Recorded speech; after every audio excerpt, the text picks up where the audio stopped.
It's been more than 50 years since Bruce Lee passed away, and he's still the best martial artist in film history. But how much do you know about the man himself? From his rumored temper to his net worth to his unexpected relationship with Chuck Norris, we have all the info you could ever need. Bruce Lee was practically made for the movies. As a kid growing up in Hong Kong, Lee was a prolific child actor, playing in around 20 films. And when he moved back to his birth country of the United States, he opened martial arts schools, taught stars including Steve McQueen, and even donned a black mask and started fighting crime. Playing Kato on the Green Hornets, Lee introduced Kung Fu to the American mainstream. Unfortunately, the series only lasted 26 episodes and failed to launch him into the big time. Frustrated by Hollywood executives passing him over or giving him bit parts, Lee packed his bags and returned to Hong Kong, where he discovered he was the most famous man alive. The Green Hornet was so popular in his homeland that it was known as the Kato Show, and soon Lee was getting leading man parts in Hong Kong films. Lee's first film as a lead actor was The Big Boss, which became the highest-grossing movie in Hong Kong history. It held that record until Lee's second film, Fist of Fury, came along. Soon after, Lee even got a chance to direct, working on both sides of the camera for Way of the Dragon. After just 3 films, Lee was suddenly the king of Asian cinema, and Hollywood finally decided they wanted to be in the Bruce Lee business.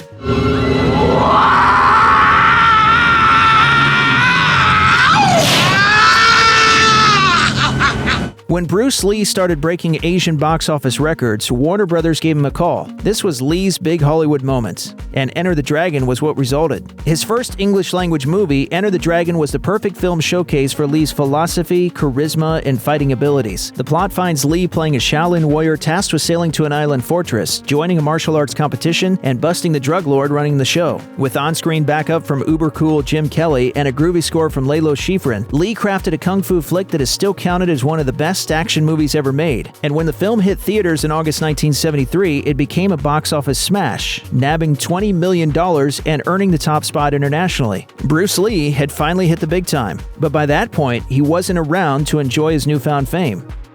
With his bulging biceps and incredible abs, Bruce Lee was what you might call a physical specimen. Whether he was skipping rope, circuit training, or doing isometric exercises, Lee was constantly working on his superhero physique. As an actor, as a martial artist, as a human being, all these I have learned from martial art. The man seemed absolutely unstoppable, but despite his amazing build and unbelievable speed, the little dragon was actually suffering from some major health issues. On May 10, 1973, an exhausted Lee was working on the post-production of Enter the Dragon. He was doing some dubbing in a Hong Kong studio booth when he suddenly keeled over and began shaking and vomiting. Lee was rushed to the hospital, and it took him a couple of days to regain the ability to speak. After he was feeling better, Lee got an extensive checkup, but doctors weren't sure what had happened. They knew he'd suffered from a cerebral edema, which is when fluids build up around the brain, causing it to swell, but they weren't sure what had caused it. It was a shocking moment for the 32-year-old Lee, who always looked nigh on invincible on the big screen. Sadly, it was a harbinger of things to come.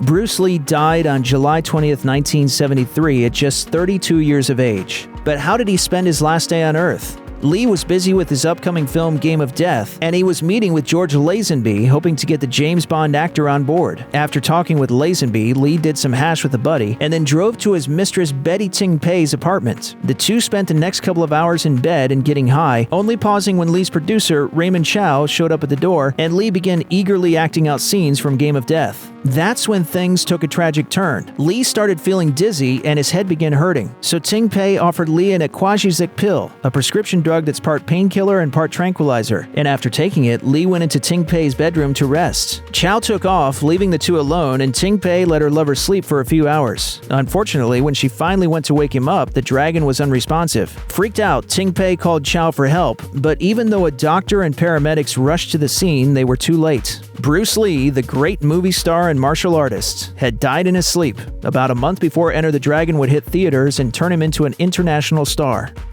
Bruce Lee's death sent shockwaves around the world. But what exactly killed him? After an autopsy at Queen Elizabeth Hospital, doctors discovered that Lee's brain had swollen by nearly 13%. According to the official report, Lee had died of, quote, congestion and edema of the brain, the same exact thing that had hospitalized Lee in May 1973. The edema was originally blamed on the cannabis in Lee's system. However, that theory was called into question when Donald Tier showed up. A forensic expert recommended by Scotland Yard, Tier had earlier performed the autopsy of Jimi Hendrix, so he knew a thing or two about drug overdoses. And after Tier finished his investigation, he concluded that Lee had an allergic reaction to the Aquagizic pill that Betty Ting Pei had given him to help with his headache. However, Ting Pei has said this wasn't the first time she'd given Lee an Aquagizic pill. And obviously the drug didn't kill him on those occasions. Still, Tier's version of events is widely accepted. Sadly, however, whenever any major celebrity dies under strange circumstances, some truly mad conspiracy theories are bound to show up. And there are still plenty swirling around about Bruce Lee. Raymond Chow made a big mistake after Bruce Lee's death. Hoping to protect Lee's image, Chow's production company claimed the actor died at home with his wife Linda. But once the press found out the truth, the tabloids got going. In fact, a lot of people pointed the finger at Betty Ting Pei, claiming she was responsible for Lee's death, with some suggesting she'd even poisoned him. Unfortunately, that wasn't the only rumor involving foul play. One of the most popular theories says other martial artists were angry at Lee for teaching their secrets to Westerners, so they decided to bump him off. Some imaginative folks say ninjas were responsible, and others claim Lee was killed with a dim mak, a mythical martial arts move that supposedly kills a victim in one blow. Some believe he was killed after refusing to pay protection money to the triads, while others claim the mafia did the deed because Lee wouldn't let them control his career. The more mystical conspiracy theorists even say there's a family curse that took the life of both Bruce and his son, Brandon Lee. But despite all this wild speculation, Lee wasn't killed by a mob boss or poisoned by his lover. The master of the one-inch punch was almost certainly taken out accidentally by a tiny pill. Game of Death could have been the greatest martial arts movie ever made. Starring Bruce Lee in all his jumpsuited glory, the movie would have followed the head-kicking hero as he battled his way up a pagoda, searching for a valuable treasure and fighting a new boss at every level. Each bad guy would be the master of a particular martial arts style, and Lee would have to display different tenets of his philosophy Jeet Kune Do to defeat his foes. Unfortunately, Lee only filmed 40 minutes of footage for the movie before passing away. So to complete the film, a Bruce Lee double was hired to play the main character. Worse still, during one scene in which the double looks into a mirror, the filmmakers taped a cardboard cutout of Lee's face on the mirror to serve as a reflection. And that's not even counting all the times the movie cuts to scenes from other Bruce Lee films. The plot was also completely shaken up, with the hero becoming a movie star whose girlfriend is kidnapped by the mob. Perhaps the worst moment of all, however, comes when the movie uses footage from Lee's actual funeral, even showing the actor's corpse. Adding insult to injury, the theatrical version of Game of Death only uses 11 minutes of Lee's original footage. Fortunately, the 40 minutes Lee shot are still out there, and at the very least, the film gives us the iconic image of the little dragon trading punches with NBA giant Kareem Abdul-Jabbar. Immediately after Lee's death, Hong Kong filmmakers seized the moment, birthing an entire genre called Bruceploitation. Hoping to capitalize on Lee's posthumous stardom, studios hired actors who vaguely resembled the movie star, gave them off-brand names like Bruce Lee with just one E and Dragon Lee, and tossed them into knockoff movies that weren't exactly tasteful. For example, there's Bruce Lee and I, a sleazy softcore drama about Lee's relationship with Betty Ting Pei, in which Ting Pei plays herself. One of the truly bizarre Bruceploitation flicks was The Clones of Bruce Lee, where an evil scientist forces 3 Lee clones to fight to the death. And in Exit the Dragon Enter the Tiger, we learn the so-called real Bruce Lee was a reluctant drug mule for the triads and eventually murdered. So now, a successor named Bruce Lee wants revenge against the gangsters. But without a doubt, the weirdest Bruceploitation flick was The Dragon Lives Again, where recently deceased Bruce Lee wakes up in the afterlife and fights pop culture characters like James Bond and the Man with No Name. Popeye also makes an appearance, while Dracula later shows up with a gang of mummies, obviously. Bruce Lee's son Brandon was more than a little reluctant to take up his father's mantle. Brandon was just 8 when his father died, and for a while he refused to have anything to do with martial arts. Evidently, Brandon found himself dealing with a lot of anger, and he was kicked out of 2 high schools before dropping out of a 3rd. I remember when I was a little kid, a lot of my friends didn't want to come over to the house because there were always these men out in the backyard screaming and breaking things, you know? Brandon admits he felt a lot of pressure to live up to his dad, and at the time, he had no intention of following in his father's footsteps. As he put it, I was like, hey, wait a minute, where was my vote in this? So I blew it off. His mother, Linda Lee, acknowledged being Bruce Lee's son wasn't easy. She told the New York Times, "It was a blessing, because Bruce was a wonderful father. But for Brandon, it was also a burden to live up to what other people expect of you because of who your father is." However, Brandon was eventually bitten by the acting bug, and thanks partly to his martial arts training from his dad and partly to the Lee family name, he nabbed his first role in the TV movie Kung Fu the Movie. His first feature film was the 1986 Hong Kong flick Legacy of Rage, and in 1991, he teamed up with Dolph Lundgren for his first American movie, Showdown in Little Tokyo. Obviously, the movie that made him big was The Crow, but tragically, Brandon died on set before the film was completed due to a mishap with a prop gun. Brandon Lee died on March 31st, 1993 at the age of 28, passing away right before he was about to become famous, just like his father. Bruce Lee and Chuck Norris are both legendary martial arts icons, but their lives could hardly have been more different. Lee's original name was Lee Jun Fan, and he was born in California to an immigrant family from Hong Kong in 1940. Norris was also born in 1940 and became a famous martial artist, but that's where the similarities end. He was a shy kid and a mediocre student who married his high school sweetheart before discovering martial arts while serving in Korea in the U.S. Air Force. In the 1960s, he became a karate instructor and an owner of over 30 karate schools, while also crafting a career as one of the greatest fighters in martial arts and a multiple-time karate champion. Now, as many martial arts movie fans know, the two legends have faced each other on screen, and their epic Coliseum fight in The Way of the Dragon is arguably one of the genre's greatest throwdowns. Here's the question though, was that their only interaction, or is there more to their relationship? Did their status as high-profile martial artists make them mortal enemies or staunch allies? Or were they just two kick-ass ships in the night? Although Lee's sad fate means it's impossible to hear his side of the relationship, Norris is thankfully still around to shed some light on the matter. According to the man himself, Chuck Norris was actually on great terms with Bruce Lee. In fact, he and Lee not only knew each other, but often hung out together and even sparred on occasion. In his WorldNet Daily column, Norris has described Lee as extremely charismatic and friendly, both in person and on the silver screen. But while it's heartwarming to know that the Jeet Kune Do innovator and the karate master were actually great buddies in real life, there's one question on everyone's lips here. What would have happened if the two had faced each other in a real-life competition? Sadly, Norris refused to name a winner, tactfully dodging the question with a Lee-style philosophy nugget he calls a Bruceism. Showing off is the fool's idea of glory. What was that? An exhibition? We need emotional content. Still, it appears that Bruce Lee and Chuck Norris genuinely enjoyed spending time with each other, and they clearly had plenty of respect for each other's skills and philosophy. The men met at the 1967 All-American Karate Open Championships at Madison Square Garden, where Lee gave a demonstration of his techniques and Norris took home the championship. The two men started talking and soon ended up taking part in a long discussion about their respective fighting philosophies. After that, Lee and Norris became good friends. For the next 2 years, they met up in Los Angeles to train in Lee's backyard, a routine that only ended when Lee relocated to Hong Kong to quite literally kickstart his movie career. And hey, speaking of kicks, everyone knows Norris is the master of swooping high kicks and roundhouses, but it was actually he who convinced Lee to see their usefulness. Norris explains, "Bruce had different philosophies at that time than I did. He said, 'I believe in only kicking below the waist. I believe you shouldn't go any higher than the waist.' Norris, in turn, argued that you should absolutely kick your opponent wherever they're dumb enough to allow you to, and backed up his argument by showcasing a range of high kicks. This impressed Lee greatly, and he soon began to incorporate Norris's high kick techniques into his arsenal.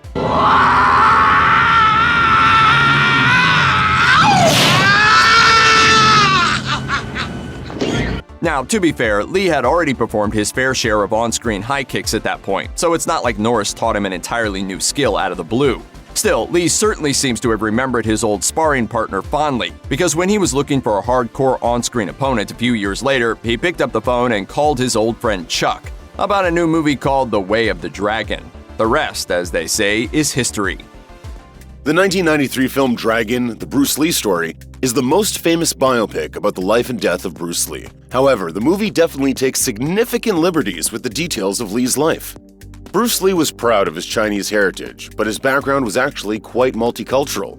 Bruce Lee's biographer Matthew Polly discovered from Lee's ancestry that the legendary fighter was only 5/8 Chinese, in addition to being 1/4 English and 1/8 Dutch Jewish. According to Vice, Lee's mother, Grace, a member of a prestigious and affluent Eurasian family, eloped with his father, Li Ho Chuen, a Chinese opera singer, much to the horror of her family. It was during one of Hoi Chuen's tours in America that Bruce Lee was born in San Francisco. giving baby Bruce American citizenship. Although Lee had a rich cultural background, it wasn't entirely beneficial when he started studying Kung Fu in Hong Kong. The young Bruce studied under the renowned master Ip Man, but many of his fellow students didn't support Bruce receiving instruction since he wasn't full-blooded Chinese. The oft-mentioned rule in the Bruce Lee story about non-Chinese not being allowed Kung Fu instruction was real, but eventually would fade out. From watching the movie, it would be easy to believe that Bruce Lee didn't get his big break in entertainment until he came to the United States. Not so. Coming from a family of industry veterans, Bruce already had plenty of experience in film acting long before he landed in America. According to biography, he had his first on-screen role at the age of 3 months when he acted as the stand-in for an American baby in the 1941 film Golden Gate Girl. From 1946 onward, Lee appeared in over 20 Chinese films as a child actor. His biggest break in American entertainment culture would come when he played the role of Kato in the short-lived TV series The Green Hornet. While he was a well-known actor in China, Lee would only cement his place in American pop culture history after the posthumous release of the film Enter the Dragon. In the beginning of Dragon, the Bruce Lee story, we see the young Bruce living with his father in a shabby little apartment in Hong Kong. They appear to be living in near poverty. In reality, the exact opposite was true. The Lee family was quite wealthy. According to Lee's biographer, the Lees had a nice home with a chauffeur and 2 live-in maids, a far cry from the run-down flat we saw in the biopic. When the Lee family sent young Bruce to the United States to keep him out of trouble, they didn't even send him overseas alone to make his way. You have to leave Hong Kong. For how long? Forever. He went to live with family friends and worked as a dishwasher in a Chinese restaurant, but the restaurant belonged to the family friend. In fact, unlike in the film, Lee never arrived in America as a ship passenger in steerage. He was upgraded to first class after he started giving cha-cha lessons to ship passengers, as Lee was also a renowned cha-cha dancing champion in Hong Kong. Did I ever tell you I was the cha-cha champion of Hong Kong? About 15,000 times. The movie showed young Bruce Lee leaving Hong Kong after beating up a few British sailors, which isn't exactly what happened. Hong Kong was still under British rule at the time, so Lee's affluent private school consisted of both children of Hong Kong's elite families and the children of the British upper crust. According to Newsweek, Lee and his fellow Chinese classmates were bullied by British students. In retaliation, Lee formed his own gang called the Junction Street 8 Tigers. As further reported by Newsweek, Lee later recounted his street gang days in a 1967 interview with Black Belt magazine. "I was a punk and went looking for fights. We used chains and pens with knives hidden inside. Then one day, I wondered what would happen if I didn't have my gang behind me if I got into a fight." According to Lee, he was beaten very badly when an older student used a kung fu technique during a fight. This prompted Lee to begin his studies under the Grand Master Ip Man to avoid feeling helpless again. However, his lessons never did keep him completely out of trouble. After a run-in with the police, Lee was sent to America for a fresh start. One of the most eventful scenes in Dragon takes place when Lee goes head-to-head with a kung fu master named Johnny Sun. When it looks as though Lee has won the fight and he turns to depart, Sun attacks Lee from behind in what is regarded as a dishonorable move, breaking Lee's back. It's a memorable scene, but the actual story is far less intense. Lee never actually broke his back. He injured his back very severely, but it wasn't from a power struggle with another fighter. According to his official website, Lee hurt his back in 1969 during a routine exercise session due to not warming up properly beforehand. The cause of the injury might sound fairly mundane, but the damage was no joke. The injury to his back was so severe that the doctors told Lee he could never practice martial arts again, and he might not even be able to fully walk properly. Lee was confined to his bed for almost a year, where he spent his time researching his injury. While he never recovered in the traditional sense, a combination of therapy and Lee's knowledge of kinesthetics and martial arts helped create a path to healing to the point where he was eventually able to go back to training and teaching. Lee's fight with Johnny Sun in the film made for tense storytelling, but Sun didn't exist. A martial arts master named Wong Jack Man did. While the Chinese-only martial arts code was a real rule, the policy was dying off by the 1960s. The real reason for the fight? To put the nuanced situation simply, the fight happened as a result of Bruce Lee's trash talk. I'll beat any man in this room in 60 seconds! According to Vice, Lee was critical of other teachers' kung fu practices, deeming them ineffective. Lee often liked to demonstrate existing practices, then explain why they wouldn't work. A particularly brutal lecture delivered at the Long Beach tournament, during which Lee appeared highly condescending, raised the ire of many martial artists. Many challenged Lee, and Wong Jack Man was one such challenger. There are a few theories explaining why Wong stepped up, but the likely one is that he wanted publicity for a new martial arts school he aspired to open. The fight between Lee and Wong took place behind closed doors, with only 7 other people to witness the fight. They just faced off and went at it. The overall consensus was that the fight was rapid, intense, and raw, with Lee being the more aggressive and Wong more elusive, but there's no consensus on who the overall winner was. By all accounts, Bruce Lee is widely regarded as a kinetic genius, which Matthew Pauly discusses in his biography. While Dragon, the Bruce Lee story, shows Lee's many struggles in overcoming his injured back, it never mentions that Lee had other significant physical issues. These issues came to light after Lee was drafted into the U.S. Army in 1963, though he was ultimately rejected from service when it was revealed he had poor eyesight, a sinus disorder, and an undescended testicle. While Lee was capable of mastering just about any form of martial arts, he had other physical limitations, such as never learning to swim, according to his siblings. Contrary to popular myth, Lee was able to ride a bike, however. Bruce Lee met his wife, Linda Emery, while they were attending the University of Washington, and Linda became a student at his kung fu school. The two were very much in love and married in 1964, an unusual union for the time, as Bruce was Chinese and Linda was white. The movie did show Linda defying her racist mother and eloping with Lee. I don't want to rain on your parade, Mr. Lee, but the world needs hamburgers. It doesn't need judo. Kung fu. Whatever. But according to Linda Lee Caldwell, her wedding day to Lee was a bit less dramatic. It was true that her family did not approve of her marrying outside of her race over concerns of hardship and discrimination, but Linda and Bruce did marry in a congregational church with Linda's mother and grandmother in attendance. The film also never mentions that while Bruce and Linda married in 1964, their marriage wasn't accepted everywhere at the time. It wasn't just Linda's family that disapproved of their union. Some state laws didn't approve either. The Supreme Court wouldn't force all states to recognize interracial marriages until 1967. It took Lee a while to find on-screen fame in the United States, but he was doing amazing things behind the scenes. One aspect the Bruce Lee story never really covers is just about how much of an impact Lee made on the sets by personally training many of Hollywood's biggest stars.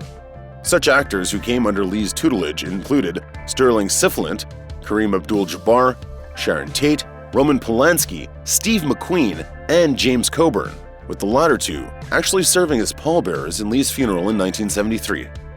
Another of Bruce Lee's famous Hollywood acquaintances was none other than the future action star Chuck Norris. While he never trained Norris, Lee and Norris did work together, and the two filmed a fight scene in the movie The Way of the Dragon. In an interview with Black Belt, Norris recalled working with Bruce with immense fondness and respect, saying, "Bruce Lee learned from everybody. He had a very open mind. He never believed in only one martial arts style, or that one was superior. He believed that everything had strengths and weaknesses, and we should find the strengths in each method." One major plot point in Dragon, the Bruce Lee story, dealt with Lee's struggles in the American entertainment industry. In one notable scene, Bruce Lee is shown discussing with the producer his idea to make a kung fu western TV show. How about the Wild West? Okay, great. The Wild West. Okay. A Chinese immigrant wanders the land. He's a good guy, a hero. Of course he's a hero. He's the star of the show. Later, we see the show has been made, but with David Carradine in the starring role. It was heavily implied that the producer essentially stole Lee's original idea for the TV series, Kung Fu. But Lee never actually came up with the story. A Jewish comedy writer with a passion for Asian culture named Ed Spielman did. Warner Brothers executive Fred Weintraub took an interest in the script and retooled the idea, making Kung Fu a weekly TV show. Lee was Weintraub's first choice for the lead, and he auditioned for the role, but studio heads complained that his accent couldn't be understood. After other Asian actors auditioned and were met with similar complaints, the white actor David Carradine was selected, and the character's Asian ancestry was minimized. Throughout the film, we see Lee having nightmares of a strange demon. the result of a family curse.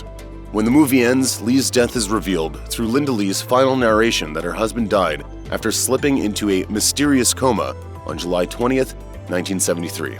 3 weeks before the opening of Enter the Dragon, the film that brought him international fame, Bruce fell into a mysterious coma and died. Lee's premature death was startling but not terribly mysterious. There have been many conspiracy theories around Bruce Lee's death, but the cause was ruled as a cerebral edema, a swelling of the brain that appeared to have been caused by an allergic reaction to a painkiller. However, Matthew Pauly, Lee's biographer, suggests that heat stroke may have played a role in Lee's brain swelling. Pauly notes that Lee collapsed from heat stroke 3 months earlier after working in a hot editing room with no air conditioning. He had been sleeping and eating less. The sweat glands in his underarms had been removed as Lee disliked sweat stains. On top of all that, the day Lee died was one of the hottest days in Hong Kong that year, as Pauly explained to CNN. If you haven't been sleeping, if you've lost a bunch of weight, if you remove sweat glands under the armpits, then you're less likely to deal with heat than you would have beforehand. Even a healthy man can die in those conditions. In 2002, Linda Lee Cadwell and her daughter Shannon started the Bruce Lee Foundation in honor of Bruce Lee's memory and to share his art and philosophy with the next generation. Bruce Lee was an enigma, and when he suddenly passed away in 1973, he left behind plenty of unanswered questions. Here's a look into what the last 12 months of Bruce Lee's life were like. Lee was nowhere close to where he wanted to be. He was an achiever and envisioned greater successes for himself. While he was just getting started in mainstream cinema, he was also cultivating his personal brand in a bid to reach out to more audiences globally. He was, of course, also considered a martial arts expert, but he was looking for ways to expand his reach and influence, especially in relation to popular culture. He was still mostly anonymous in the US and only really gained fame after Enter the Dragon made its way to international cinemas after his death.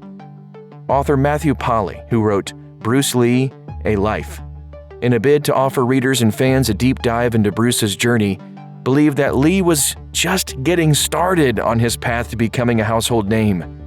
At the time of his death, Bruce had several projects up his sleeve, including an animated show, a clothing line, and offers from film studios.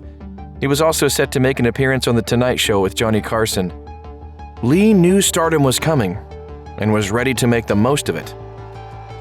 Martial artist Jackie Chan was at the beginning of his professional journey in the 1970s and got a chance to work with Lee.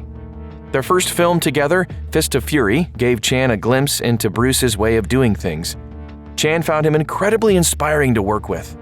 Lee was insistent on treating all staff on set, including stuntmen, as equals, something that stayed with Chan long after work on the movie was completed. Bruce would often have his meals with the stuntmen and engage them in conversation. He was proactive and always willing to help with things like footing someone's medical expenses. Chan later called Lee one of his greatest influences, and not just because of martial arts.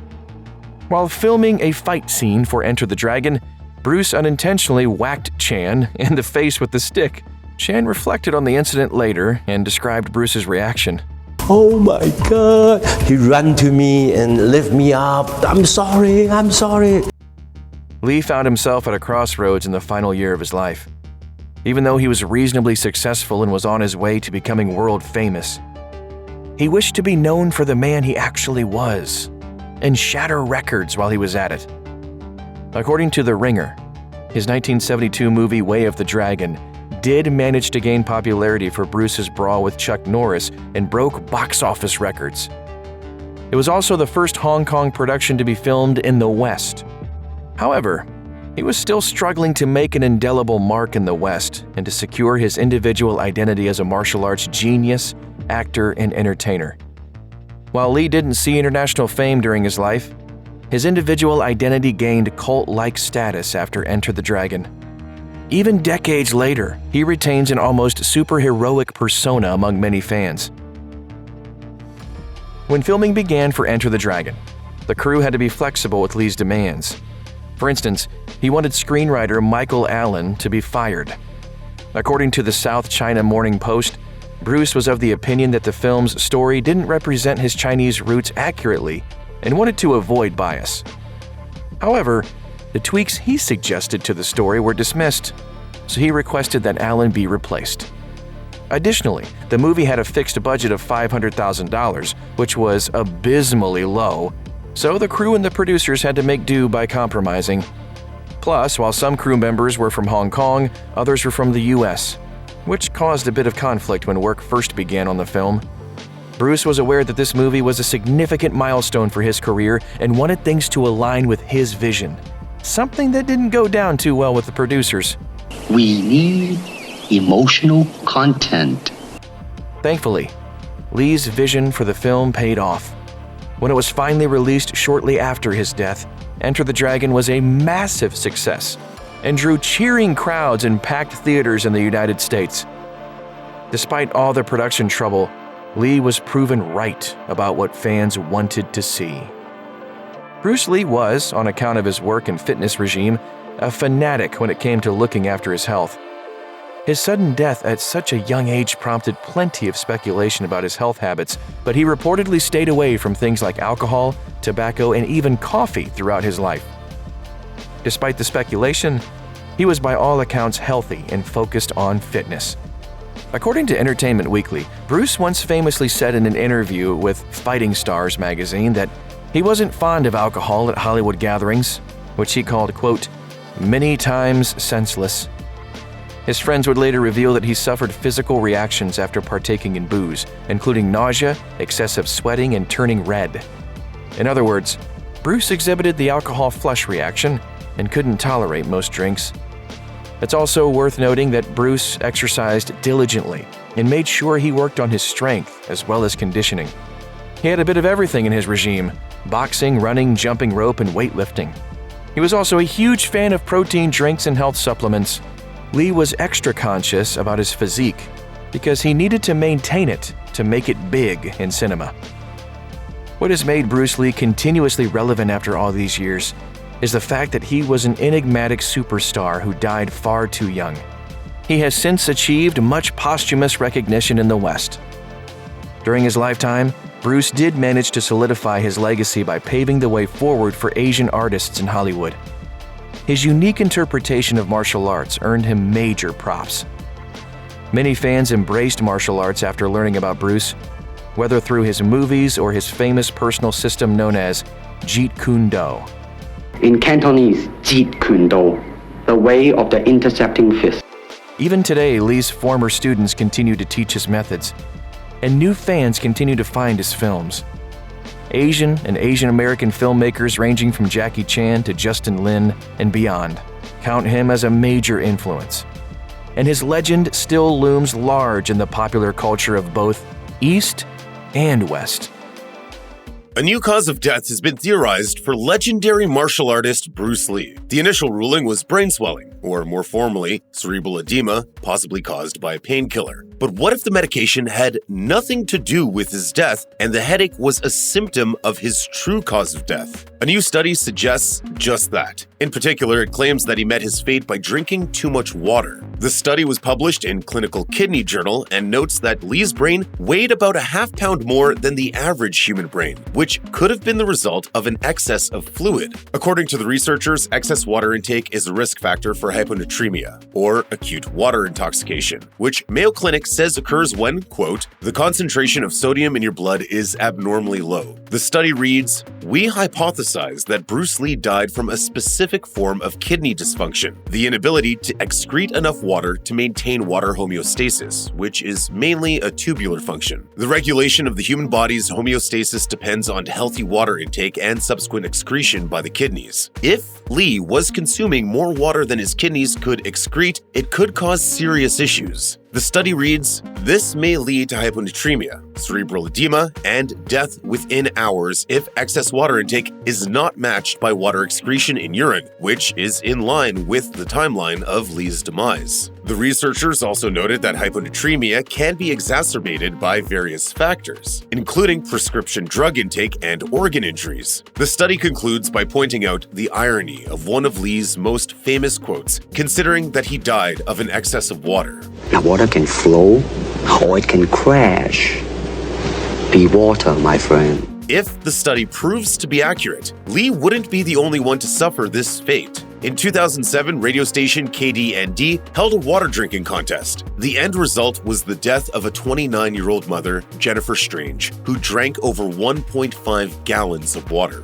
The station was sued for wrongful death, and a jury ultimately found them responsible, thanks in part to testimony from George Allen Kaysen, a kidney expert who outlined his view on the cause of Strange's death. Kaysen noted that excessive water consumption disrupts the body's homeostasis, particularly by causing dangerously low levels of salt. He said, "If everybody in the courtroom drank that amount of water, a fraction of us would die from it. It certainly would impact their executive function, much the same way a person who was intoxicated would be impaired." Of course, these theories are all unsubstantiated, and time will tell whether the new findings will cement water intoxication as the cause of Bruce Lee's death in the annals of history. Bruce Lee's shocking and mysterious death on July 20th, 1973 prompted plenty of discussion, on a day when there were major happenings going on in the world. The summer of '73 was a tumultuous time, to put it mildly. On the same day that Bruce Lee died, there was quite a bit of drama in the skies. Japan Airlines Flight 404 had taken off from Amsterdam for Tokyo via Anchorage, when Schiphol Airport's air traffic controller intercepted a secret code that indicated something was wrong. 5 terrorists, 4 from the Palestinian Liberation Movement and 1 from Japan's extremist Red Army group, had taken control of the plane and diverted its course, taking the 123 passengers and 22 crew members toward the Middle East. The terrorists struggled to find a place to land. They were rejected by both Beirut and Damascus airports, but were eventually allowed to land in Dubai. Then Minister of Defense Mohammed bin Rashid Al Maktoum entered into negotiations with the terrorists, during which Red Army member Osamu Maruoka demanded both refuge in Dubai and the release of Kozo Okamoto, who'd been apprehended for a deadly attack at Lod Airport in Tel Aviv the year before. There could be no negotiations with terrorists. The negotiations were unsuccessful, and all the skyjackers got was more fuel for their plane. They took off yet again, this time landing in Benghazi, Libya on July 24th, at which point they released the hostages and bombed the plane, destroying it. If you're looking for infamous presidential scandals, look no further than Richard Nixon and Watergate. It began considerably earlier, with Nixon sending a team to bug the Democratic National Committee headquarters in D.C.'s Watergate office complex in 1972. But in July 1973, Nixon himself was dragged into the fray. I told the president that there was a cancer growing on the presidency. In 1971, Nixon had secretly installed a taping system in the White House, intending to use it to document policy decisions, yet believing its existence would never become public knowledge. Then the Watergate hearings began, broadcast live to the whole nation. On July 16, 1973, Administrative Assistant Alexander Butterfield testified to the Senate about the secret taping system. Only 2 days later, Nixon ordered the system disconnected, and over the next few months, investigators tried to get their hands on the tapes, only for Nixon to repeatedly refuse. During that time, the suspicion surrounding Nixon only grew as more and more people began to believe that the president himself was involved. This was, in fact, a correct assumption. Nixon was involved with the original break-in as well as the subsequent bribes and cover-up. Apart from the fact that it was wrong, it was stupid. And generally, I'm called many things, but not often am I called stupid. From there, trust in the presidency fell apart. Nixon finally released the tapes in April 1974 before resigning the presidency later that year. At the 1972 Munich Olympics, members of the extremist Palestinian organization Black September snuck into the Olympic Village, taking members of the Israeli delegation hostage. Our worst fears have been realized tonight. They're all gone. Ultimately, all of the hostages were killed and the surviving terrorists went free. Israel wanted justice for their murdered Olympians and began to plan Operation Wrath of God, a Mossad mission to kill the Black September members responsible for the attack. Over the next year, their revenge was brutally effective, but that changed in July 1973.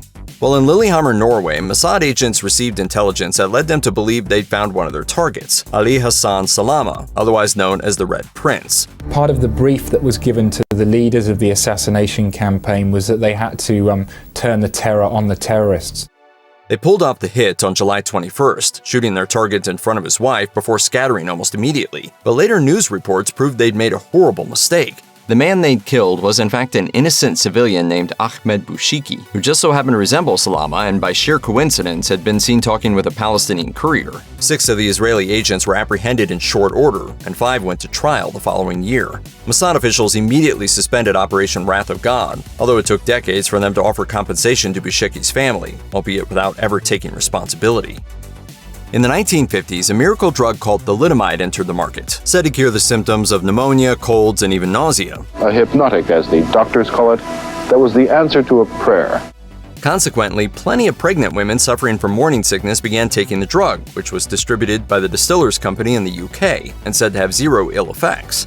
The safety of the drug was hugely overestimated, however, and babies were born with serious birth defects. The link wasn't found until 1961, at which point the drug was pulled from the market. Some pharmaceutical companies were brought to trial, and in the UK, distillers reached a settlement with victims. But many UK victims didn't think it was enough and began a well-publicized campaign against distillers for further compensation. Following a protracted legal battle, another settlement was reached on July 30, 1973, ending a decade of strenuous negotiations. For the most part, the public viewed the plaintiffs as heroic, but distillers denied any wrongdoing, claiming that the legal proceedings had only delayed financial compensation.